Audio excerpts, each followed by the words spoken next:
Olá, a notícia está de volta com a deputada federal Manuela Dávila.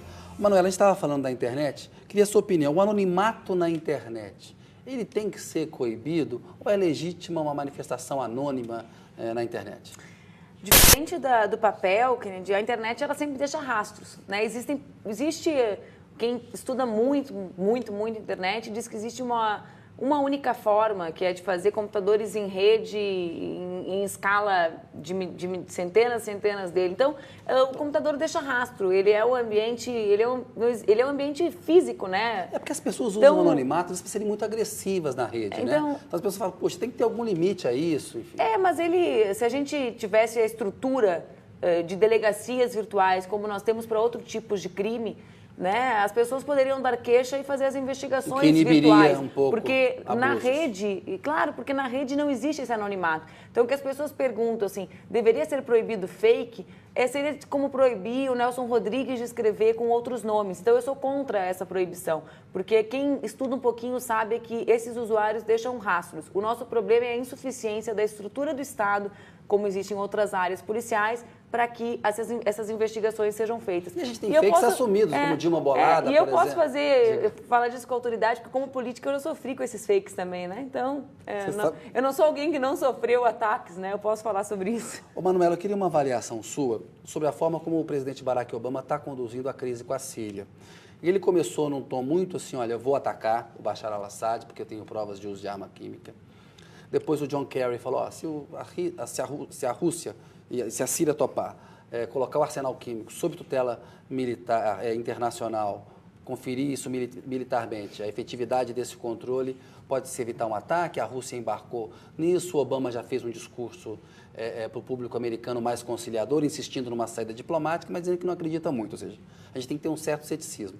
Eu te pergunto, o Obama não está sendo mais cuidadoso do que o George Bush? Não tem uma mudança de tom, uma visão um pouco mais multilateral, ainda que eles sejam esse poderio militar insuperável no planeta? Acho que tem várias mudanças, poucas delas nos Estados Unidos e muitas no mundo, Kennedy. Primeira grande mudança, né? O papel que a Rússia tem jogado, a aliança da Síria com a Rússia, faz com que o Obama, com um constrangimento imposto pelo não aval da sociedade norte-americana, que é contra a ida dos Estados Unidos a mais uma guerra, faz com que o Obama esteja constrangido no sentido político mesmo, da ida à guerra. Né? Então, ele adiou a ida ao Congresso porque sabia que podia perder, e perder no 11 de setembro, o que seria uma derrota muito simbólica. Né? Acho que é importante a gente dizer a Rússia com uma posição que deveria ser a posição da ONU, né? Quer dizer, a Rússia propor a entrega das armas químicas à Síria, né? Era a posição que a ONU deveria ter tido. O Kerry falou isso, o Putin articulou junto com o Obama no G20. O presidente russo articulando uma posição que poderia ser a das Nações Unidas. Agora, Manuela, o Putin também não está protegendo um ditador. A gente vê essa crise na Síria há 2 anos, né? O Bashar al-Assad tem oprimido, tem havido muitas mortes, não só essas mortes com o uso de armas químicas. 200 mil mortos. A ONU não virou também um órgão de inação? Porque aí a Rússia chega no Conselho de Segurança da ONU e fala assim, olha, eu não autorizo um ataque. Então também ninguém age, a ONU também não age em relação a um ditador que, no caso, não merece uma resposta? Eu acho que a resposta que ele merece é a mediação. E a mediação está sendo feita agora. Né? O que os Estados Unidos querem naquele país, naquela região, é justamente a ocupação de território militar, como fizeram com o Iraque, como fazem com o Afeganistão, como fizeram com a Líbia. Ataque diferente, né? Os ataques diferentes deles, todos têm interesse geopolítico, né? É verdade. Eles não fazem ataques... Mas a Rússia também tem. Eles não fazem ataques à Arábia Saudita que crucifica mulheres. Né? Então, os interesses dos Estados Unidos nunca são republicanos. São seletivos. Né? São seletivos. Né? Então, as intenções do presidente Barack Obama, por mais que ele tenha representado a esperança de muitos com um negro, com um discurso belíssimo, e eu me lembro bem do discurso dele em Berlim, né, que foi, acho que o mais simbólico. Você acha que o Obama está sendo mais reforçado? Não é porque ele quer, não. Infelizmente, e eu não falo isso nada feliz, porque milhares se emocionaram com os discursos sucessivos dele, né? Mas são os velhos interesses da indústria bélica americana e do posicionamento da Síria naquela região. Evidentemente que nós temos mortos, nós temos 2 milhões de novos refugiados sírios, humanitária uma grave. crise humanitária gigantesca, mas Acho que nós podemos ter a primeira não nova guerra americana depois da Guerra Fria, muito pelo papel que a Rússia tem jogado, né? Não tenho nenhuma grande admiração pelo presidente russo, mas talvez o grande fato novo que tem aí é sim um mundo mais multipolar. E não deixar a ONU morrer, né? Porque se deixar a ONU morrer é pior, ou seja, a uma ONU eventual não ação tem que ter aval da ONU. mais multipolar. A não morte da ONU só acontecerá, o ressurgimento de uma ONU mais dinâmica só acontecerá com um mundo mais multipolar.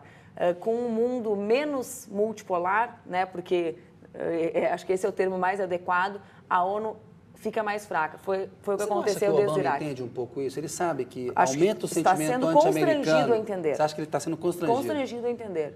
Né? Acho que a realidade impõe esse entendimento aos norte-americanos. Né? Porque a crise econômica é muito grande, 60% dos americanos rodaram no mundo do trabalho, a perda da massa salarial deles foi gigantesca, o corte de direitos foi gigantesco, então eles estão se preparando novamente para disputar, né? Para terem competitividade global, mas eles veem os BRICS com força, então a economia, né, como eles gostam de dizer, a economia, estúpido, né? A economia deles é mais fraca, mas todo mundo também tem um novo posicionamento. Não, e a indústria bélica é muito importante na economia americana, na França, né? A França queria ir sozinha para a Líbia, o Sarkozy falou, eu vou sozinho, porque aí movimenta a indústria bélica. Eu vou até sozinho, né? Porque há uma necessidade de movimentar a economia. Então, as pessoas quando olham para os 200 mil mortos, elas têm um sentimento, às vezes, até genuíno, né? Tem que fazer alguma coisa. Mas tem que fazer alguma coisa. Sim, mas no âmbito tem que da fazer ONU. alguma coisa, tem que fazer alguma coisa por aquelas pessoas. Né? Tem que fazer alguma coisa para resolver um conflito civil, não é com o Obama interferindo lá e movimentando a economia dele para resolver os problemas dele internos, né, que vai se resolver. Eu sou um pouquinho mais otimista que você. Eu acho que se o com relação a ele? Ao Obama, eu acho que se fosse o George Bush, Damasco já estaria em chamas. Acho que o Obama entende o seguinte, uma ação dessa na Síria, Manuela, aumenta o sentimento anti-americano. Toda vez que você usa a estratégia do porrete, porque eles têm um poder militar que é... Ele é mais inteligente, né, que o Bush, isso. Não é melhor de coração. Só essa a nossa divergência. Que ele é mais inteligente que o Bush também não é muito difícil de sê-lo. Deputada Manuela encerrou o debate, agora eu vou passar para outro assunto. Deputada Manuela, programa Mais Médicos, a gente viu uma crítica forte dos médicos brasileiros, acabaram perdendo o debate na opinião pública. A pesquisa CNT da última semana mostrou um apoio ali de 74% da população a favor dos mais médicos. Agora, há uma crítica dos médicos que me parece pertinente, que é o seguinte, claro que é importante você levar um médico para a pessoa, então eu defendo, acho que o programa Mais Médicos é um bom programa. Em 701 cidades, a gente teve médicos que não quiseram, não houve candidatos a tais vagas. Agora, a questão do equipamento, de levar as condições para se atender, ela também não é importante? E aí o governo não está deixando isso para depois, Manuela? Acho que são duas coisas realmente importantes e diferentes, né? O Mais Médicos, ele também conta com o aporte de 15 bilhões de reais em investimentos em equipamentos, né? Nós temos, são 3,2 em hospitais, 1,4 bilhões em UPAs e acho que 2,8 em obras nas unidades básicas de saúde. Agora, não existe hospital que funcione sem ter médico dentro. Não existe. Né? E os cuidados básicos de saúde, o ensinar a lavar as mãos, as primeiras consultas, né? O olhar a pele do paciente, básico, o atendimento básico, que é o que esses médicos de saúde da família fazem, é de casa em casa. Né? É para aí que esses médicos... E a reação xenófoba foi feia, né? O Brasil é um país de imigrantes, ou seja... o nosso povo, ele é você lá do Rio Grande do Sul, mas em todas as partes, recebeu, São Paulo, né? com os libaneses, com os sírios, já que a gente estava falando da guerra na Síria. Então, são duas coisas diferentes. O preconceito, né, a confusão mental que aconteceu com essa camada pequena dos médicos, os nossos médicos são muito melhores, né, do que essa representação, né, entre aspas, sindical. Isso, não dá para demonizar os médicos, é uma minoria. Porque, pelo amor de Deus, né, eu tenho ampla esperança na humanidade. Então, se eu ficasse pensando que aquele preconceito de classe, né, e racial que aconteceu nos aeroportos com os médicos cubanos representa os nossos médicos, eu não quereria mais ficar doente.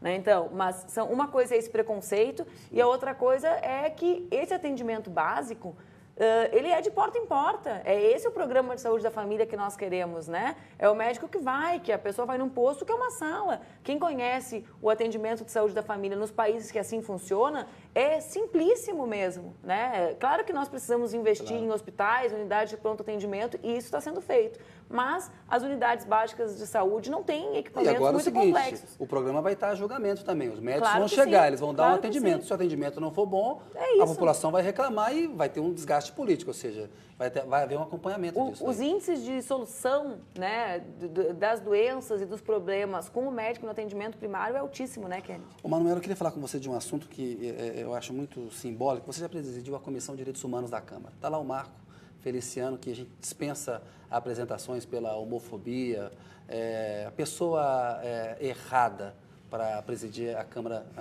a Comissão de Direitos Humanos da Câmara. Agora, a gente viu o seguinte, ele não saiu de lá, o tempo está passando, a saída aí é esperar acabar o mandato do Feliciano e na próxima rodada tentar colocar uma outra pessoa lá, Manuela, como é que você vê esse Acho que assunto? sim, né? O deputado Marco Feliciano talvez tenha servido para fazer os partidos valorizarem aquele espaço e impedir que outros deputados com aquele perfil cheguem à presidência da Comissão de Direitos Humanos.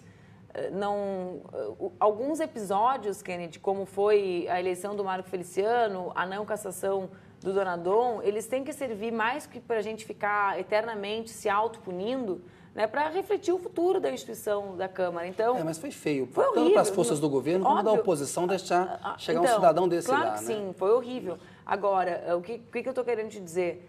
A valorização das comissões da Câmara, ela também acontecerá na minha avaliação, não só daquela, né, do processo de escolha do presidente da comissão. Ser presidente de comissão é uma coisa muito importante.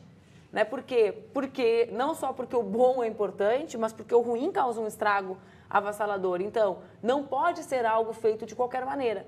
Então, acho que o Feliciano, ele causou um desgaste profundo, né? Ele mostrou também como a sociedade brasileira é sintonizada com a pauta de direitos humanos, que talvez o Congresso não tivesse isso claro, né? Não tenha isso claro porque poucos parlamentares são sintonizados com o tema. E as manifestações colocaram a Feliciana defensiva. Vê como esse negócio da identidade do Congresso com a sociedade, como há distância real. Quando o Feliciano foi eleito, por que o povo se revoltou tanto? Porque o povo é muito mais identificado com o tema de direitos humanos do que os parlamentares, ou que numericamente os parlamentares. Sim.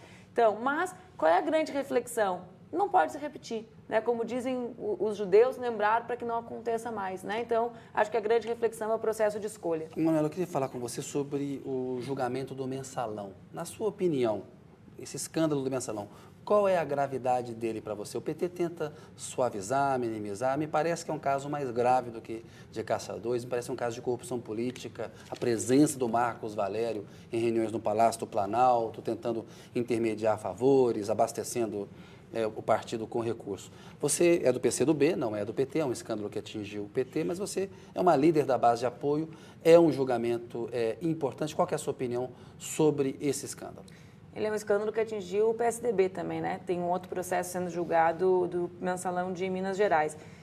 Eu acho, Kennedy, que todos os processos políticos do nosso país, como eu te disse antes, seja o escândalo da compra de votos da reeleição do presidente Fernando Henrique Cardoso, eles têm origem num sistema político que precisa ser alterado, né? Então, se nós não conseguirmos compreender que a política precisa ser feita de uma maneira muito profundamente mais republicana, né, e que ela vai ser feita dessa maneira, se nós tivermos um sistema de financiamento diferente, se nós tivermos partidos mais sólidos, se nós tivermos parlamentares comprometidos com esses partidos e, portanto, com ideias e com um projeto, nós vamos ver isoladamente ou coletivamente processos similares se repetirem. Né? Por que eu fiz questão de voltar no tempo e lembrar do episódio da compra de votos da reeleição do presidente Fernando Henrique Cardoso? Porque é um episódio similar. Né? Evidentemente que ganha destaque político o que envolve o Partido dos Trabalhadores. Por quê? Por diversas razões. Até porque o PT se propunha a ser diferente, é um pouco o pecado do pregador aí. Eu acho que é muito mais vinculado à questão de ser o partido que está no governo hoje e a disputa política faz. Isso também tem. Né, o tratamento da mídia, de setores da mídia com o partido, o tratamento, a disputa política em torno, né, do PT e da desestabilização do presidente Lula naquela ocasião. Né? Mas é algo que se repete porque o nosso sistema político foi o que foi menos alterado nos 20 anos de democracia que nós temos. Nós conseguimos estabilizar a economia, nós conseguimos, alterar muito e construir mudanças profundas na educação com o presidente Lula, mas nós não conseguimos reformar absolutamente nada da nossa política. Então, de um lado para outro, nós nos deparamos com problemas, né? E a construção da base do Congresso é um deles. Manuela, está acabando o programa, eu queria te fazer uma pergunta. Tem uma história de que você não deve voltar a ser candidata a deputada federal, você que foi considerada pelo Congresso, em foco pelo prêmio, você é uma boa deputada federal, ativa. O que você vai fazer? O que você está pensando? Está pensando na política? Você já foi candidata a prefeita? Vai ser candidata a prefeita novamente, daqui a 2 anos, a governadora? Quer fazer o quê? Eu tenho refletido bastante sobre isso. Eu acho que a vida tem ciclos, né? Eu tenho 8 anos de mandato, 10 ao todo, vou fechar 10 anos de mandato ano que vem. Enfim, tenho discutido com o meu partido isso, tenho vontade de fazer outras coisas. Acho que militar na política não é apenas ter cargo eletivo. Ter um cargo eletivo. Então, essa é uma reflexão e um debate que eu tenho feito com o meu partido. Ainda não decidi, Kennedy, o que eu vou fazer. Quando tiver, me conta. Quando eu tiver em primeira mão, os bons jornalistas serão os primeiros a saber, Kennedy. Então, beleza. Manuela, chegamos aqui ao final, tem o pinga-fogo. Queria que você respondesse em 2 palavras. Pinga-fogo foi essa? Esse foi o comecinho do pinga-fogo. Manuela, o maior desafio do Brasil? Acho que é garantir condições dignas de vida para o seu povo. O maior desafio do planeta? Paz. Um amor? A vida. Uma paixão? Ui, não sei. O Brasil. Um lugar preferido? Porto Alegre. Uma surpresa? Uma surpresa? Vou pensar até o final. Um ódio? Injustiça. Um arrependimento? Não tenho arrependimentos. Uma surpresa? Achou alguma aí? Não. Ainda não. Não, tudo bem. Vamos pular. Tem surpresa, eu não acho tem que... surpresa. Um sonho? Um sonho. Voltar a viver só em Porto Alegre. Tá Gostou, aquele? Brasília vai ficar mais triste, né? Manuela, te agradeço aí Obrigada. pela sua entrevista. Obrigada, boa noite para você, querido. muito obrigado, boa Obrigada. sorte aí.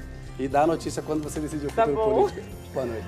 A notícia volta na semana que vem, logo após o Dr. Hollywood. Você pode acompanhar todas as entrevistas no nosso site. O endereço está embaixo, na telinha para você. E também as notícias do programa pelo meu Twitter. Eu agradeço a sua audiência, tenha uma excelente semana e muito boa noite.